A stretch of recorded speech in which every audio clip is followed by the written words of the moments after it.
کہ رمضان کا مہینہ آئے میں عبادتیں نہ کروں، توبہ اور استغفار نہ کروں، دعائیں دشمن جو ہے دشمن شیطان وہ تو باندھ دیے جاتے ہیں، ہمارے اپنے اندر والے جو شیاطین ہیں وہ زیادہ جاگ. الحمدللہ رب العالمین والعاقبۃ للمتقین والصلاة والسلام علی اشرف الانبیاء والمرسلین نبینا محمد وعلى آلہ واصحابہ اجمعین ومن تبعهم بإحسان الى یوم الدین. اما بعد. بزرگان محترم، نوجوانان اسلام، عزیز بچوں، آج کی اس مجلس میں مجھے رمضان کے حوالے سے کچھ کہنے کے لیے کہا گیا ہے. رمضان کا مہینہ جو بالکل ہماری دہلیز پر کھڑا ہے، عام طور پر ہوتا یہ ہے کہ ہم رمضان کا انتظار کر رہے ہوتے ہیں کہ رمضان آتا ہے اور چلا جاتا ہے، ہمیں اس کا احساس اور شعور بھی نہیں ہوتا. یہ رمضان کا مہینہ کیوں آتا ہے؟ اللہ تبارک و تعالی نے اس رمضان کے مہینے کو اتنی اہمیت کیوں دی؟ کیا چاہتا ہے اللہ تبارک و تعالی اپنے بندوں کے حوالے سے؟ اس کو سمجھنے کے لیے پہلے بنیادی طور پر ایک چیز ہم سمجھتے ہیں کہ انسان دو چیزوں سے بنا ہے. ایک اس کا جسم ہے، دوسرا اس کی روح ہے.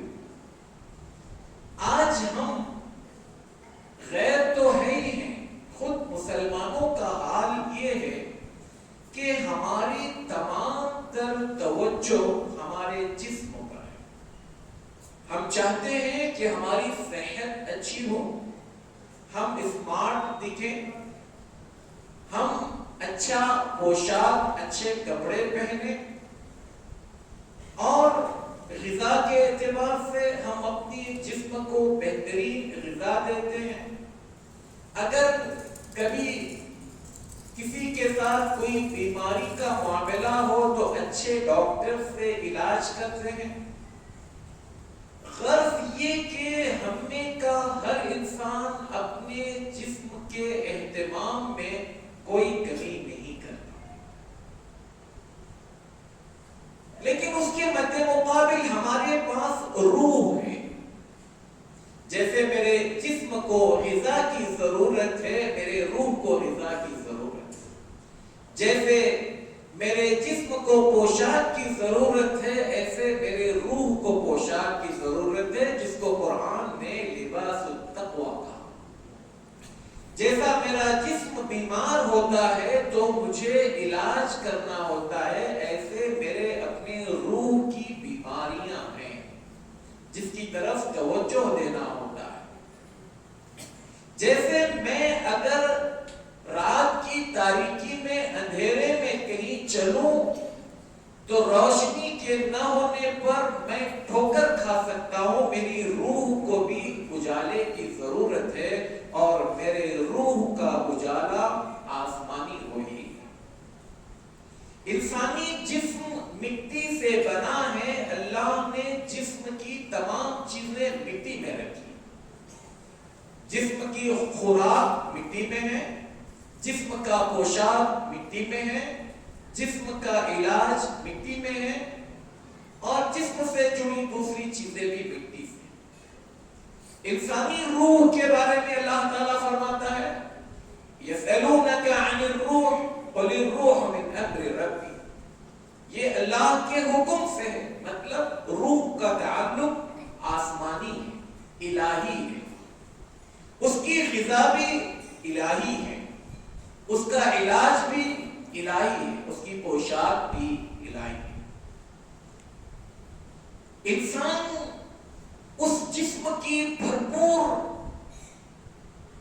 کوشش کرتا ہے کہ اس کا اہتمام ہو جو مٹی میں جانے کے بعد گل سڑ جائے گا، مٹی میں لیکن روح کے حوالے سے انسان یہ جاننے کی کوشش نہیں کرتا کہ اس کے روح کو کیا کچھ چیزوں کی ضرورت ہے۔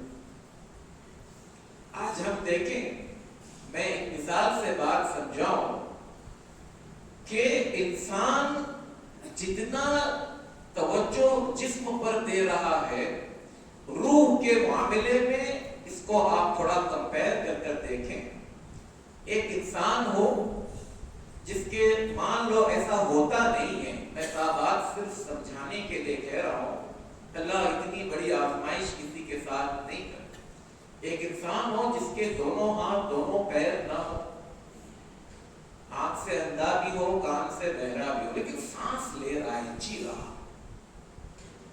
اگر میرا اس سے کوئی رشتہ ہے، میں نے اس کا کوئی نام رکھا ہے، تو میں اس کو نام سے پکاروں گا، اپنے رشتے کی نسبت اس سے کروں گا، یہ میرا بیٹا ہے، یہ میری بیٹی ہے، یہ میرا بھائی ہے، میری بہن ہے، جو بھی۔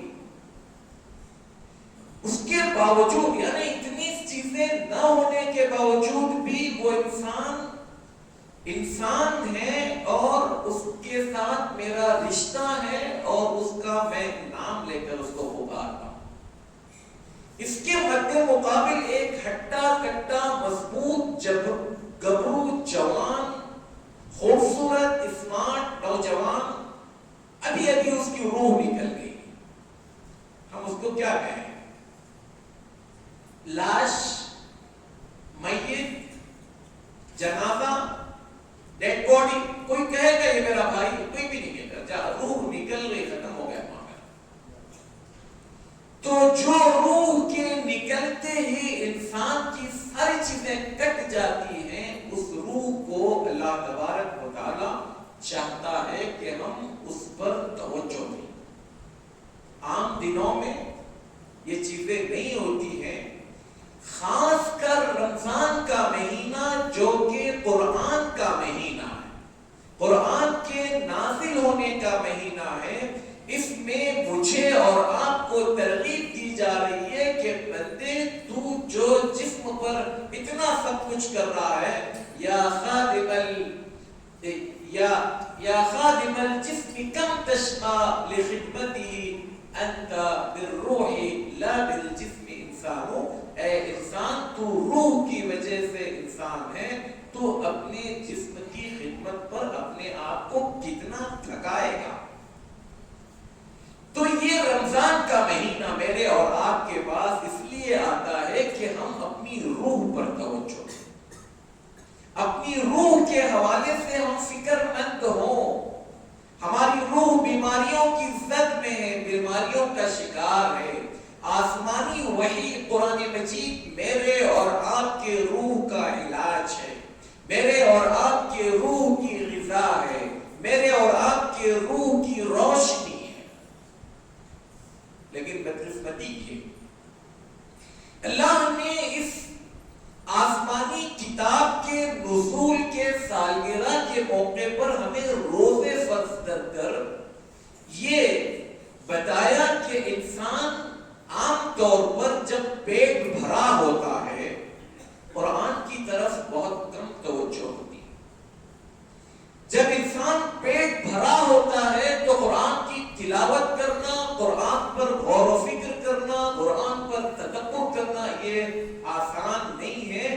رمضان کے مہینے میں روزے رکھوا کر مجھے اور آپ کو ٹریننگ دے رہا ہے کہ ان روزوں کی حالت میں تم قرآن مجید پر غور و فکر کرو، قرآن مجید کو پڑھو، اس پر عمل کرنے کی کوشش کرو، اس کے دعوت و تبلیغ کے حوالے سے جو ذمہ داری ایک مسلمان کی بنتی ہے، اس ذمہ داری کو سمجھو۔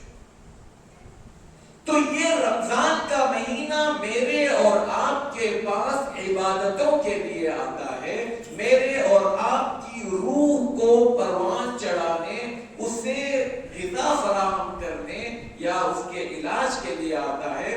لیکن بدقسمتی سے ہم نے رمضان کے مہینے کو بھی کھانے پینے کا مہینہ بنا لیا۔ آپ دیکھیں، غور کیجیے، رمضان سے جڑی جتنی چیزیں ہیں وہ سب حاشیے پر چلی گئی، سب پس منظر میں چلی گئی، دور چلی گئی۔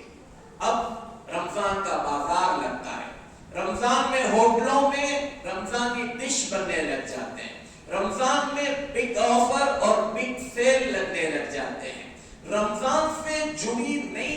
چیزیں پکوان کے طور پر شروع سے اس کے ایڈورٹائزمنٹ آنے لگ جاتے ہیں، اور ہماری توجہ یہ ہوتی ہے کہ رمضان میں کیا کیا پکانا ہے اور کیا کھانا ہے، کہاں کیا چیز ملتی ہے۔ ہم نے رمضان کو بھی کھانے پینے کا مہینہ بنا دیا، جبکہ رمضان کو سلف صالحین اگر آپ دیکھیں تو وہ رمضان کا استقبال بڑے خوش انداز میں کیا کرتے تھے، ایک بے چینی کے ساتھ کیا کرتے تھے، اور اس کو ایک پلاننگ کے ساتھ اپنی زندگی کو ترتیب سے گزارنا تھا۔ آئے ہم کچھ باتیں اس حوالے سے سنتے ہیں کہ رمضان کو آنے سے پہلے میں اور آپ کس انداز میں اپنے آپ کو تیار کریں۔ سب سے پہلی چیز، ایک انسان مجھ جیسا جو گناہوں کی دنیا میں لت پت ہے، میرا دل گناہوں سے سیاہ ہو چکا ہے۔ اللہ کے رسول صلی اللہ علیہ وسلم فرماتے ہیں جب مومن گناہ کرتا ہے تو اس کے دل پر ایک سیاہ نقطہ پڑتا ہے، سیاہ دھبا پڑتا ہے۔ اگر وہ توبہ کرے تو مٹا دیا جاتا ہے، ختم کر دیا جاتا ہے، اور اگر توبہ نہ کرے تو دوسرے گناہ کے ساتھ ایک دوسرا دھبا دل پر پڑ جاتا ہے۔ توبہ کرے تو مٹا دیا جاتا ہے، ورنہ توبہ کے بغیر جتنے زیادہ وہ گناہ کرتے جائے گا دل پر اتنے دھبے پڑ جاتے ہیں، یہاں تک کہ اس کا دل سیاہ پڑ جاتا ہے۔ کلا بل ران علی قلوبہم، اللہ تبارک و تعالیٰ اس دل کو زنگ آلود بنا دیتا۔ تو سب سے پہلی چیز، رمضان کا مہینے کو میں اور آپ اگر عبادت کا مہینہ بنانا چاہتے ہیں تو اپنے دل کو اس گند سے پاک کر لیجئے تاکہ وہ عبادتوں کو کرنے پر آمادہ ہو۔ دل جب گناہوں میں لت پت ہو تو وہ عبادت کی طرف مائل نہیں ہوگا۔ کوئی بڑا پروگرام کرنا ہو تو سب سے پہلے ہم اس کی صفائی کرتے ہیں۔ صفائی کیے بغیر آپ بہترین شاندار اسٹیج لگوا لیجئے، آپ پھولوں کا ایک بڑا گلدستے وہاں پر رکھ دیجئے، لائٹنگ خوبصورت کیجئے، لیکن اگر وہاں گند ہو، کانٹے ہوں، پتھر ہوں تو وہاں پر آنے والا انسان بے چین رہے۔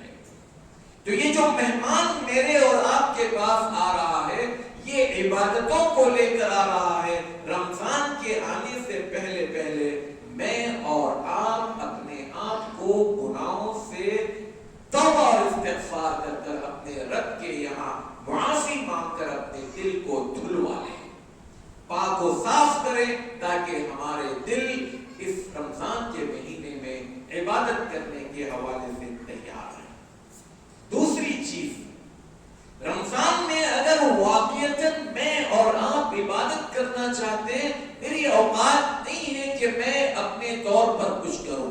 اللہ کے رسول صلی اللہ علیہ وسلم کو دیکھیں، میرا نبی اپنی عبادات میں اپنے تقوی و طہارت کے اعتبار سے اللہ کے سب سے قریب ترین انسان، سب سے زیادہ عبادت گزار، سب سے زیادہ متقی، لیکن آپ اپنی ہر نماز کے بعد یہ دعا کرتے تھے یا پھر اپنی ہر نماز میں؟ اب علماء کے درمیان میں اختلاف ہے یہ دعا سلام سے پہلے ہے یا سلام کے بعد ہے، لیکن ہے تو یہ معروف دعا، ربی اعنی علی ذکرک و شکرک و حسن عبادت، اے اللہ تو میری مدد کر، میری اوقات نہیں ہے، میرے اندر وہ طاقت نہیں ہے، شیطان میرے پیچھے پڑا ہوا ہے، جب تک تیری توفیق نہیں ہوگی، جب تک تیری مدد میرے شامل نہیں ہوگی میں کوئی عبادت نہیں کر سکتا۔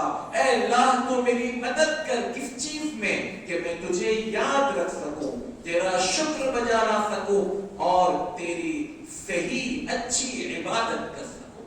اچھی عبادت سے مراد ایک تو وہ عبادت خالص اللہ کے لیے ہو، دوسرا وہ عبادت عین اللہ کے رسول صلی اللہ علیہ وسلم کے سنت کے مطابق۔ یہ مدد میں اور آپ ابھی سے مانگے، ورنہ رمضان آ رہا ہے جو